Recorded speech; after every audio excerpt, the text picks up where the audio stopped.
Today's episode of the Nick Taylor Horror Show is brought to you by Diabolic DVD. For almost 20 years, Diabolic DVD has been the source for horror, cult, and weird cinema to customers around the world. Diabolic offers a one-stop shopping experience for all of your favorite labels, including Arrow, Synapse, Vinegar Syndrome, Severin, Mondo Macabro, Blue Underground, 88, and many more from all corners of the globe. So whether you're looking for the definitive version of Suspiria or trying to upgrade your crusty old DVD of Cannibal Holocaust, Diabolic is the owner-operated small business choice you've been craving. Shop online at diabolicdvd.com. That's DIABOLIK DVD.com. We're also brought to you by Deadly Grounds Coffee. It's the #1 choice of horror fans worldwide. Nothing starts your day or night better than a delicious cup of Deadly Grounds. Whether you're hunting ghosts or fighting the next zombie apocalypse, any one of Deadly's 30-plus roasts will bring you to caffeine nirvana with the richest flavor you've ever had. Whether you're craving their Hellhound Roast, Witch's Brew, Devil's Night Roast, or Sinful Delight, order online at getdeadly.com for easy and safe shipping right to your door. We know that once you go deadly, you won't go back. Join the deadly revolution today. Be bold, be different, be deadly. Deadly Grounds Coffee. Coffee to die for and zombie approved. Get some at getdeadly.com.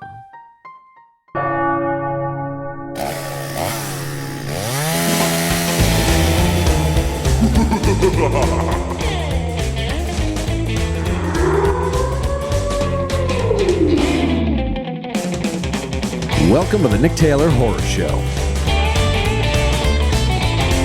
About 3 months before he passed on, I was afforded the opportunity of a lifetime to interview Stuart Gordon, and what was already a tremendous honor, looking back, is made even more special by knowing that this was one of the last interviews he ever gave.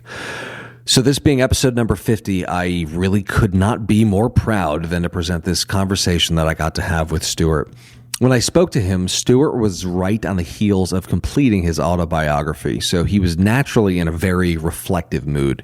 So we talked a lot about his major life lessons that he learned as a director, as well as the kind of connective themes that presented themselves throughout the course of his career, all of which he was able to realize retrospectively looking back, having written his autobiography. Stuart was beyond a horror director. He was an innovator, he was a tantalizer, he was a showman. He was a director that made you think, made you laugh, and made you squirm all in the same movie. His work defied convention and was beyond subversive. Stuart didn't just push boundaries, he bulldozed over them. He was also one of the most prolific adapters of H.P. Lovecraft and famously brought his own wonderful signature interpretations to his work. So in October, to commemorate the 30th anniversary of Re-Animator, I'll also be releasing a Remembering Stuart Gordon episode where I sit down with some of Stuart's friends and collaborators and hear what they learned from him. It's going to feature Larry Fessenden, Graham Skipper, and Brian Usna. So look out for that on October 18th. Anyway, now for your listening pleasure, please enjoy this conversation with the late, great master of horror, Stuart Gordon. Stuart, thank you so much for taking the time. I'm a tremendous fan, and this is definitely a big honor, so thank you, first and foremost. No, it's my pleasure. So there's a real undeniable level of subversion to all your films, to put it lightly. And one thing I read about was the psychedelic political satire version of Peter Pan that you had done, and the fact that you got arrested. Yeah. So what I'm curious about is what effect did that incident have on your work? I mean, I would imagine that something like that during a formidable time period, like being in college, would probably make you more determined than ever to make subversive work. Is that accurate? Well, it definitely got, a lot of people's attention. It became sort of national news. As a matter of fact, I remember Johnny Carson making jokes about it on his show. Oh, wow. It's just the whole idea of, psychedelic Peter Pan. Right. All by itself was enough to just kind of get people, sort of provoke people and get their attention. Right. Did being arrested for your art give you this kind of more definitiveness of purpose to make art that does push the boundaries and make art that might be a little dangerous and not quite make the type of art that society might not quite be ready for? I mean, did that give you any sort of... Well, it's funny. I had done, we had started a theater company.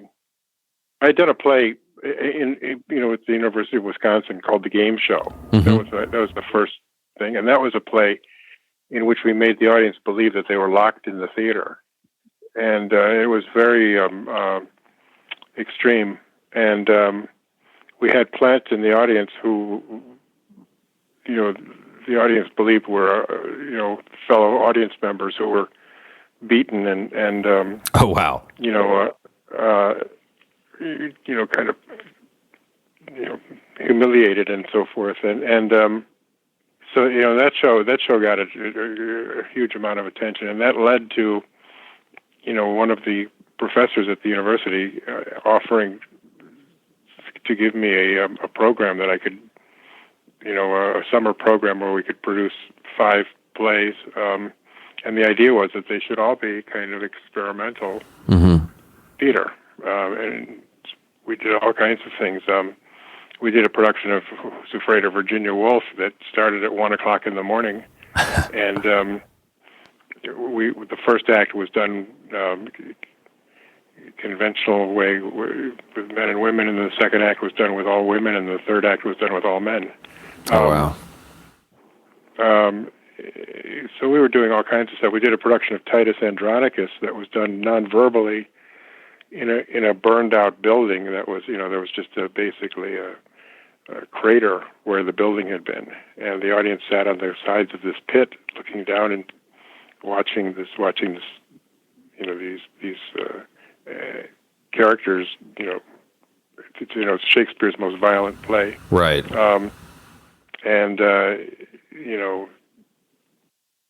Tons of blood, and we did it all with, so we got rid of Shakespeare's language and did it all with just grunting and sort of caveman style. So we were doing pretty crazy stuff. And Peter Pan was the last play in that series. The common thread with all of those different productions sounds like you kind of intentionally put yourself in a very challenging scenario as a director by doing Shakespeare without words and doing big elaborate plays in small locations and things like that. And it sounds like that may have been by design. So what I'm curious about is, how much did that contribute to your ability as a director producer later on? Because from everything that I've learned in talking to other directors, one of the most important qualities in being a director, if you don't have those big crazy Hollywood budgets, is resourcefulness. And it sounds like your kind of training ground for being a filmmaker was these productions, because you were kind of forcing yourself to be very resourceful from an artistic perspective. Is that accurate? Yeah. Well, also the thing that sort of turned me around was the production. When I was, I didn't direct it, but I was in this production of a play called Marat Sade, which is a play that's put on by the inmates of an insane asylum. And the idea is that at any moment the actors could go crazy and jump into the audience and start attacking people. And that turned me around, because I used to think that theater was just sort of like a bad movie. And then I realized after doing Marat Sade that theater it's a living process, and that the audience and the actors are in it together and are creating the artwork. And I think it's the only art form where that actually happens, where the participant, the audience participates in the creation of the work. Right. And that opened me up to the idea of the game show, and then wanted to keep pushing those buttons. And I continued it all the way through my movie career as well. Right. And it seems like theater has been a real common thread in your career. I mean, obviously, before you started doing movies, you were a very prolific theater director and producer. Yeah, I did theater for 15 years before I did any movies. We started the organic theater my wife Carolyn and I, and Mm-hmm. that theater was, we did 35 plays. Yeah. So theater was really where it all started for me. And you return to it as well. I mean, obviously with Re-Animator, the musical, and what did the theater enable you with in terms? Because there's a lot of, first of all, there's a lot of actors who, there are big Hollywood actors like Al Pacino, and they return to the stage because there's something that theater gives them that either movies doesn't, or something that theater gives them that contributes to what they can bring to movies. And yeah, I mean that's true. That's true also of all of the British actors. They Ian McKellen and Helen Mirren, they do movies and theater all the time. yeah, They would, it's not an either or; they do both. And I always think that there's things that you can do, and that are perfectly suited to theater that aren't suited for movies. right. And one thing I thought was really interesting, it's pretty common knowledge, but when you did Re-Animator, you mostly worked with, most of your actors had a history being stage actors. And from what I understand, you would rehearse the rehearsals you held for Re-Animator were structured like theater rehearsals. In other words, you would run through the entire movie as a structured rehearsal, which I thought was fascinating. And it definitely led, yeah. And I mean, from watching the movie, the performances are pretty seamless, as is the level of chemistry between all the characters. And I mean, it seems like that could be significantly contributable. I mean, obviously to great directing, but the rehearsal process, I would imagine, really must have, the way that you approach the rehearsal process really must have solidified those performances and everybody's sense of story. Could you talk about that? Well, the thing that was amazing to me was when I started doing movies and discovered that very seldom are movies rehearsed. Right. At all. That everybody just shows up on the first day of shooting, and off you go. And to me, there are exceptions. I mean, I think Coppola likes to rehearse, and there are other directors who build in a rehearsal period, into their preparation for a film. Mm-hmm. But it's rare. Yeah. And I can't imagine. And it's funny because you always start out doing the first day of shooting. It's always usually some intimate scene or a love scene or something where these people are just meeting each other for the first time. Right. Usually. Right. But your rehearsal process obviously got the cast very used to each other and established a real kind of chemistry that all of them seem to really have. Did you replicate that with the rest of your movies? Yeah, I did. I did. I always rehearse. I always build in at least a week of rehearsal. And would you rehearse most of your movies from beginning to end the way that you did Re-Animator, as if it was a play? Yes, because I think you really have to be able to sort of see it. When you're making a movie, everything is all. You shoot everything that takes place in one set, for example, and one could be at the beginning, one can be at the middle, one can be at the end. So to have the ability to take a look at the whole thing in context, and I think it's very helpful. Yeah. No, I can imagine. And I'm sure the actors love it too, because I mean, obviously, you were working with stage actors or actors who. Funny. The only actor I've ever worked with who didn't want to rehearse was Dennis Hopper. And it was surprising. Because Dennis believed that acting was a very spontaneous process, and he felt that it was by rehearsing he was losing the spontaneity. Which I've never run into that, I've never run into that before or since. And the thing about Dennis Hopper was that because of his way of approaching his work, his first take was usually the best one. Right. So if the other actors weren't ready from the very first take, they were in trouble.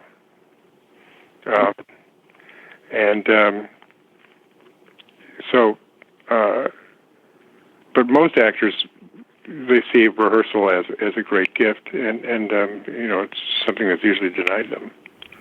Yeah, no, it's interesting. Hopper must be is he a method actor? It sounds like it. I think he was. What I'd read, what he told me was that he learned his craft. He learned about acting from James Dean when he did Rebel Without a Cause. Oh, that's right. Yeah, he one of the things that Dennis. I learned a lot from Dennis Hopper. Actually, he was a very fascinating guy, because one of the things he told me was, he said, movies are only 100 years old, and I was part of that process for half of that time. Oh, wow. So I was there for 50. He was making movies for 50 years. Yeah. No, that's pretty incredible. Well, speaking of that, with the biography that's been written, I'm sure that this was a very reflective time period for you in working on this biography. It was almost like being an archaeologist, in a way, because trying to figure out, which happened first. When did this happen? It's forensic. I used to get into arguments with my wife, Carolyn, about it, because she said, "No, that's not how it happened." Interesting. And eventually, I had to say, I said, "Well, then you write your own book." There's a Rashomon quality to writing a biography. Yeah. Because it's you're not it takes a while to kind of piece it all together, and I ended up having to talk to a lot of different people and to get their sort of takes on how it all went down. Well, in doing that, were there any common threads that you identified as being present throughout the course of your life that you may not have been aware of initially as it was happening, but retrospectively, were there any common threads that kind of contributed to your career success? It's funny when you look at your life like that. You start seeing a pattern, and you see that keep making the same mistake over and over again.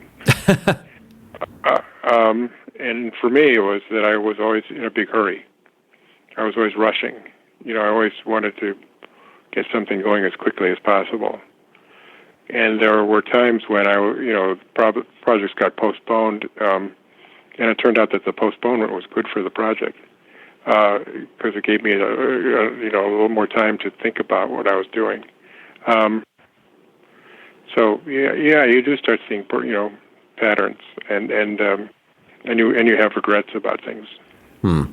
Well, I would imagine that the inclination to want to want to do things fast and to want to get things done in a business like Hollywood, where people will take meetings about a project for years on end, it seems like that's probably, I would imagine, a good instinct to have. But is that not necessarily the case as you reflect? I mean, is there a level of, do you think that directors shouldn't be in such a rush, or what is the kind of balance between driving projects forward? I felt, looking back, that I think my life would have worked out a little bit better and differently if I had not been in such a big hurry.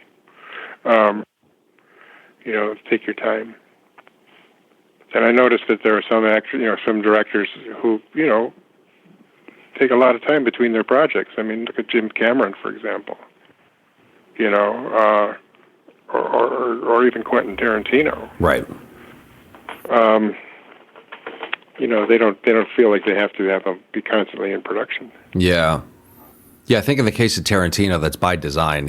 From what I understand, he studied the career path of a lot of other directors and would notice that the more directors would put out, the less powerful they would be. So if they don't put out as much material, but everything they put out is just dynamo, and they're constantly keeping fans waiting for the next movie, that gives you a sense of power. I think that's why he's only doing 10 movies, actually.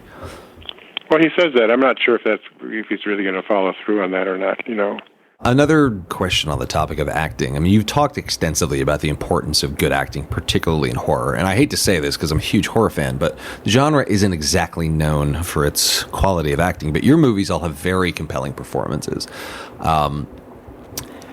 When you started out and you wanted to get into horror, where did that conviction to make sure that good actors were a part of it? Where did that come from? I would imagine that must have come from your theater background, because I mean, the better the performance is and the more compelling the characters, the better the horror element works. And I feel like the performance is such a huge part of that.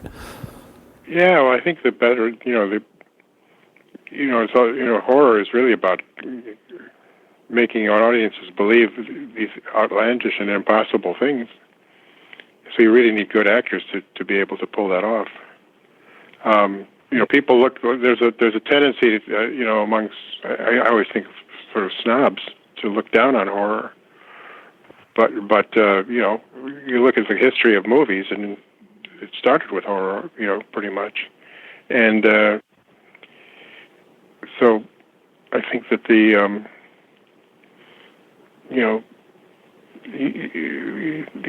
nowhere do you need better actors than in a horror movie. Yeah. I mean, it makes a lot of sense. And I had a conversation with Larry Fessenden recently, and he mentioned that horror is the only genre that unflinchingly faces reality. I mean, horror obviously historically has been known as a vehicle for social commentary, and it's just a way to channel collective cultural angst into a movie that's more unflinching than any other genre. And throughout the course of your career, did you utilize horror as a way to either reflect certain social anxieties or certain larger messages? Because it feels like that there are larger messages behind your movies. Oh, yeah. I mean, horror gives you the opportunity to discuss things that people don't want to talk about. I mean, the main one being death. Stephen King once said that horror is a rehearsal for your own death. Oh, that's interesting. Yeah, we're afraid of it, but we're also fascinated by it. Yeah. Yeah, and Eli Roth had mentioned in an interview that in the case of all of his movies, he makes sure that at the heart of his movies is something that legitimately scares him. Like his first movie, Cabin Fever, was based on this weird skin disease that he contracted and that he started losing control of being able to treat it, and that scared him. But were there any actual fears that you had that were at the root of any of your movies? Oh gosh, I think every single one of them, is about something that's a very real fear. I mean, it has to be real for it to really work. Yeah. And when I did Re-Animator, and I kind of mentioned this at the beginning of my book. It was I had a mentor who said to me, the first day of shooting, you need to tell your crew why you want to make this movie. That's interesting. And get them all on, everybody has to be on the same page. I mean, the reason that there are so many bad movies is because you got so many different points of view, and you got to bring them all together into one. Everyone has to be making the same film. I said, why do I want to make this movie? And I realized that it was about, when I was a teenager, when I was 14, my father died.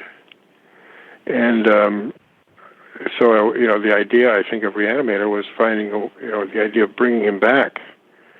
And that I still have dreams about him coming back to life sometimes. And sometimes he is very much like a zombie, or he's very messed up. But I don't care. I'd rather have him back in a form that's not perfect than not to have him back at all. So that once I realized that then everything kind of started falling into line.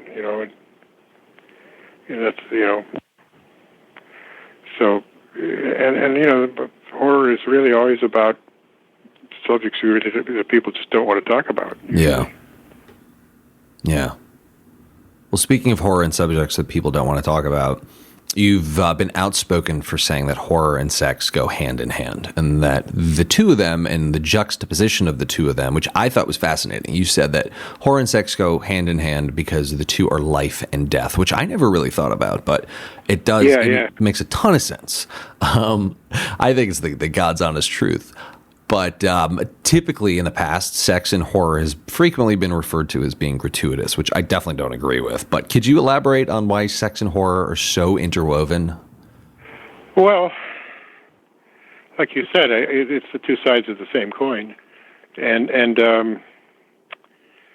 It's funny, a few years ago, this movie came out called The Serbian Film. Oh, yeah, I didn't see that. I don't have the balls to see that. Well, again, it's a very sexual horror film, and when I ran into the directors of that film, and they said, "Stuart, this film was inspired by your work." Wow. And I sort of then at that point I knew I had to see it. And it was one of those things that I couldn't really watch it all in one sitting.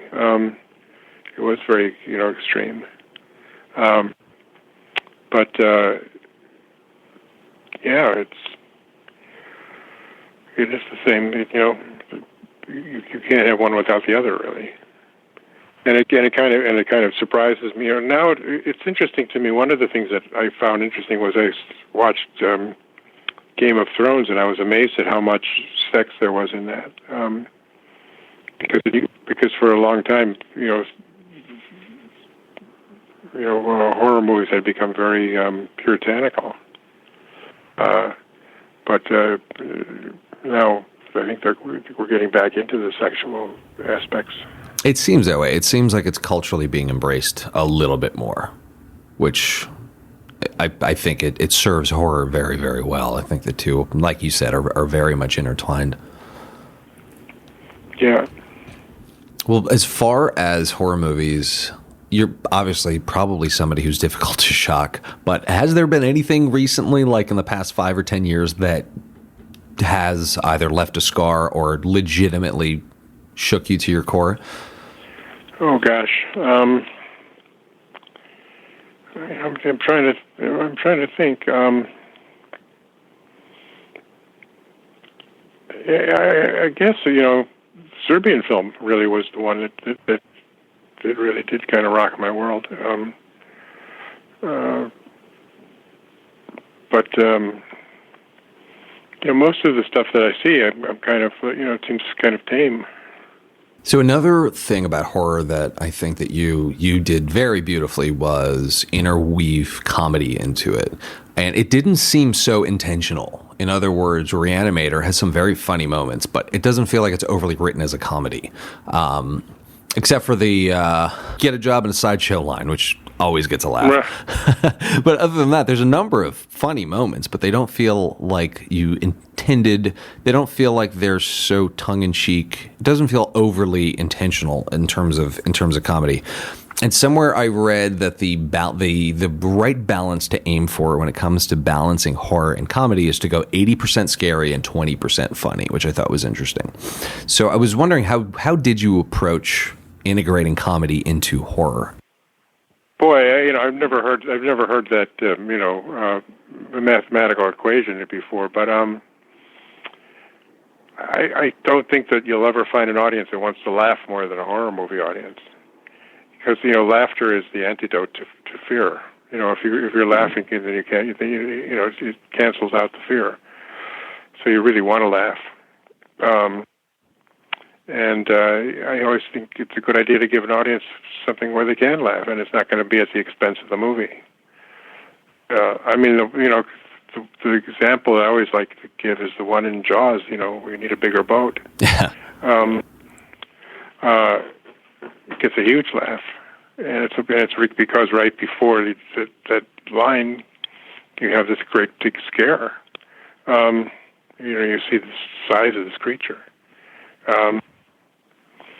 and so I think give the audience what they want. Give them a chance to laugh, and and the laughter breaks the tension, but then you can crank it up again. Right. Yeah, I mean, the two seem to work beautifully as a back and forth kind of a dance. Like you build tension, and then you kind of have to relieve it a little bit with laughter. Post-laughter, the audience kind of thinks that they're safe again, and then you can gear up another scare. And I mean, it's just there's something very kind of orchestral about composing the two together when it's done right, which I think is fascinating. Yeah, it is fun.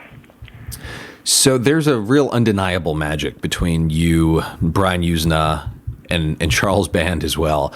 Could you discuss the collaboration process and how you all were able to work together and why you think the collaboration worked so well? Well, I always like to say that Brian brings out the worst in me. He does, and when we met each other, and he would, we'd be talking about ideas for a scene. He would always find a way to top it. Like, well, what if we do this instead of that? So. I really enjoy working with Brian because can you top this is kind of the name of the game. Right. Charles Band, has such it's almost like a child or a boy's love of scary stuff, and there's just at the basis of it all is just this love of these old. Doing a movie, I got a chance to do Dolls for Charlie Band, right? And which was, doing a fairy tale essentially, as a scary, and I had just been reading this book by Bruno Bettelheim called The Uses of Enchantment, where he was saying that fairy tales, should be scary. That was what I was playing with on that film. Interesting. So Hitchcock puts himself in his movies. Scorsese likes to cast his mother in his movies. You're known to murder your wife in most of your movies. Whose idea was that? True. Whose idea was that? Well, Carolyn has been, an actress in my theater company. She's been there from the very beginning. She started at the Organic Theater with me. And, in a horror movie, it's the death scenes that are the best scenes. That's what, if you're going to be in a horror movie, then you've got to have a magnificent death. So you're honoring her as an actor by giving her the best death scenes. Yeah, it's that's where all the fun is, really, in a horror film. Yeah, that makes a lot of sense. The last few questions. Obviously, you're a big adapter of H.P. Lovecraft. So, what is it about Lovecraft that made you constantly or keep gravitating back towards his material? I think that Lovecraft's stuff is. He was so far ahead of his time that it still seems very fresh, and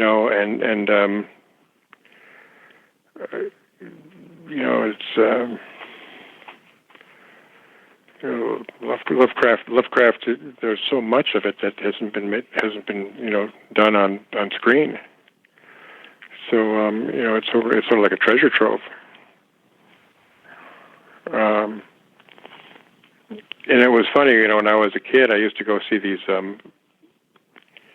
Edgar Allan Poe movies, and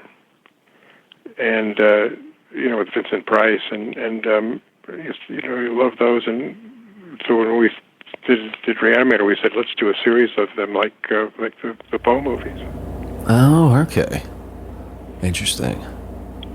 Kind of the way that Roger Corman did. Yeah, the Roger Corman movies. Were there any particular themes that were present in Lovecraft's work that particularly fascinated you? Well, Lovecraft is incredibly bleak, really. The basic theme of Lovecraft is, man is lucky to be ignorant because if he knew the truth, it would just drive him crazy. So, it's a worldview that is you can't get too cynical for Lovecraft. Yeah, that makes a lot of sense. So I'm sure a lot of people turn to you, a lot of aspiring filmmakers turn to you for advice. What is the most common advice that you give to aspiring directors? Well, one of the things that I've learned is never censor yourself. I did a movie called From Beyond. It was one of my earliest movies, and And I had a scene in it where, one of the characters, comes into a room and there's a woman, that has been trussed up and she's got a nail has been pounded through her tongue. And when I was working on it with the editor, I said, we shot the scene and everything, and I said, I don't think they're going to ever let me keep this in the movie. So we might as well cut it because it's not going to make it. It's not going to make it. That was a huge mistake, as it turned out, because now every other woman's got a pierced tongue, it seems like. And, so, the stuff that you think is, so shocking, there's a reason you think it's shocking, and you should keep, don't cut any of the shocks. I feel like that's golden advice. So when it comes to filmmaking and writing and directing, there's a lot of books on the topic and a lot of courses on the topic, a lot of which are, let's face it, bullshit. That being said, were there any formidable resources or books that either helped you from a career perspective or from a creative perspective that you would recommend other aspiring directors check out? Well, it was funny. When I was working on Re-Animator, Brian Usna, wanted us to see every movie that had been made in the last 10 years, every horror film. So we had an idea of what was out there, and we needed to top it somehow. And so he basically every weekend we'd go to his house and just watch several horror movies in a row. And the one that really grabbed me and I realized was like a master's class in horror was Rosemary's Baby. And I think that people ask me what film school I went to, and I would say I went to Rosemary's Baby school. What was it about that movie that was so enlightening for you? I think it just got everything. It's very subjective. That's one of the things about it. The way it's shot is so fabulous. And learning how, that's, I think, Polanski's one of his greatest gifts is that his stuff makes you feel like it's happening to you. And that's, when you can do that, that's really, really something. And Rosemary's Baby, you feel like you're Rosemary. And you have to watch it a bunch of times to realize how he's doing it.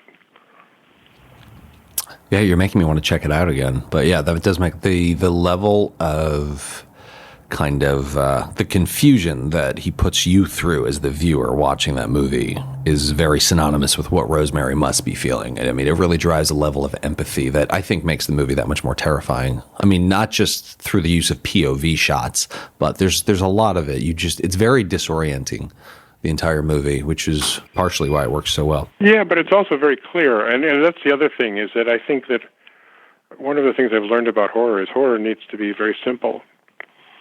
It needs to. If it gets too complicated, if the audience, Hitchcock used to say that he didn't do mysteries. He didn't want to do. He did suspense, and that it was the difference between it was that in suspense, the audience knows more than the characters do, and then in a mystery, the characters know more than the audience does. So they're the opposites, right? And he didn't. And he said the example he always used to give was about a bunch of people playing poker, and there's a bomb under the table. And he said, you can make that a surprise. They're playing poker and the bomb goes off, and then it's a shock, and the shock lasts for like 2 seconds. Or you can let the audience know that there is a bomb under the table while they're playing poker. And you can keep that suspense going for an hour. So, Hitchcock is, he really is, he knew what he was doing, that's for sure. Yeah. Yeah, a very common resource people point to in terms of filmmaking advice is the Truffaut Hitchcock, either book or documentary series. Yeah. The book is great. Yeah. Was there any advice that was given to you, either from other filmmakers or from somebody that, or any sort of mentor figure that really helped you throughout the course of your career, that kept you on the path or put you on the path? No, other than, I think, like I said, don't ever censor yourself. Let yourself go. Let it, Makes a lot of sense, particularly for horror. Yeah, don't be afraid. Go where the material is taking you. Yeah. I feel like if you are scaring yourself, then you're starting to do the job right. If you have the inclination to censor yourself, if you're like, oh, I don't know if I should do this, then that means that is an indicator that no, you have to do it because it scares you a little bit. You better do it. Yeah, that's right. Yeah. I think that, when you're in the hands of a great filmmaker, when you're going, oh my God, is he going to really do this? And yes, he is. Yeah. So. As long as he doesn't censor himself or herself. Yeah. You're in the hands of a master. I mean, the one who's like that for me is Cronenberg. Oh yeah. Well, Stuart, I can't thank you enough. This was a whole lot of fun and a tremendous honor. I've been a tremendous fan of yours for a long time. You've been a big inspiration to me. So thank you for so many years of so many good movies. Oh well, it was a pleasure talking to you as well. And thank you. And let me know what you feel. After you've read the book, what you think. Yeah, definitely. Yeah, I can't wait to get my hands on that. That sounds like it's going to be really, really fun. Yeah, I think it is. I think it is fun. Cool. Well, congratulations on the book. And what's next for you, by the way? Gosh, good question. This book has been something I've been working on for several years now, so I'm excited to get it out. The fact that it's going to be available in next March is great. Cool. Yeah, I'm sure that's going to keep you pretty busy. So yeah, once that's done, then I think I'll have some ideas of things I want to do the next. But right now, it's really everything is centered on that book. Gotcha. Great. Well, I'll be anxiously awaiting whatever it is you do next. Cool. All right. Thank you again, Stuart. This was great. Yeah, Thank you. Good talking to you. Bye-bye. Thank you. Take care. All right. I hope you enjoyed this conversation. I know that I will always cherish it. So here's always are some directorial lessons from Mr. Stuart Gordon. Number 1, never censor yourself. This perhaps is one of the most crucial pieces of advice for horror directors. Stuart's entire slate of movies are extremely subversive and at times downright perverse.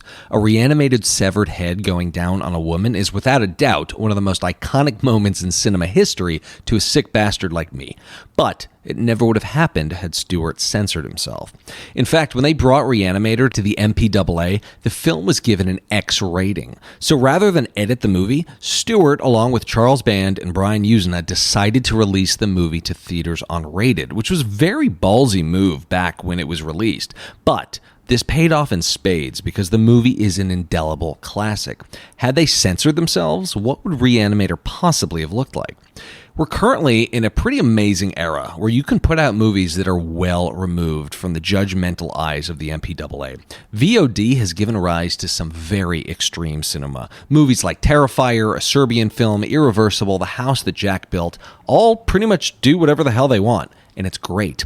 It is a brave new world. Independent directors are no longer beholden to censorship, so why do it? So there's adhering to institutionalized censorship like the MPAA, and then there's your own self-censorship, and Stuart has confronted both. If you're a horror director or a horror fan, in all likelihood, you're pretty hard to scare, which is why it is the job of horror directors to scare the masses, because if it scares you, it probably terrifies the average citizen. So if you're writing or conceiving of a film concept and you think it might be too extreme, or if it scares you, even a little, it is your job as a horror director to confront that fear and make that movie. Arguably, one of the main purposes of horror is its unflinching confrontation of things like death, the taboo, deepest, darkest fears, and all matter of material that makes motherfuckers uncomfortable. Your job as a horror director is to find that line within yourself where things frighten you, and then make a movie about it. If your movie idea makes you uncomfortable, that's a real good sign. That means you have to make it, as Stuart says. If you're scaring yourself, you're on the right track. Keep going, or make a fucking rom-com. Number 2, rehearse, rehearse, rehearse. Stuart's theater background imbued him with a real appreciation for rehearsals. In fact, he would rehearse Re-Animator from beginning to end as if it was a play, which his cast of primarily theater actors were entirely used to. As a result, the performances in the movie are extremely well done. The chemistry and tension between characters is palpable, and the movie pretty much hits every story beat that it sets out to. When you anchor a bonkers movie like Re-Animator with believable performances and nuanced drama from actors who take the concept seriously, it is a golden combination. It allows your audience to take these very insane concepts seriously because it grounds the movie in realism. It's so easy for horror movies to descend into camp. The things that can bring your off-the-wall concept into the realm of realism are good performances. So cast wisely, rehearse, and consider theater actors. For more on this topic, listen to my interview with Knives and Skin director Jennifer Reeder. Number 3, watch everything. When approaching Re-Animator, Stuart and his longtime collaborator Brian Usna watched every single horror movie released in the past 10 years while they worked on the Re-Animator script. This gave them a real awareness of what was working in the market, as well as what the market was missing. Having such a deep awareness of the contemporary horror genre really helped them make something as dynamic and different as Re-Animator. So take Stuart's advice and watch as much recent horror as you can. This way you can learn what the horror market has so you can deliver what it needs.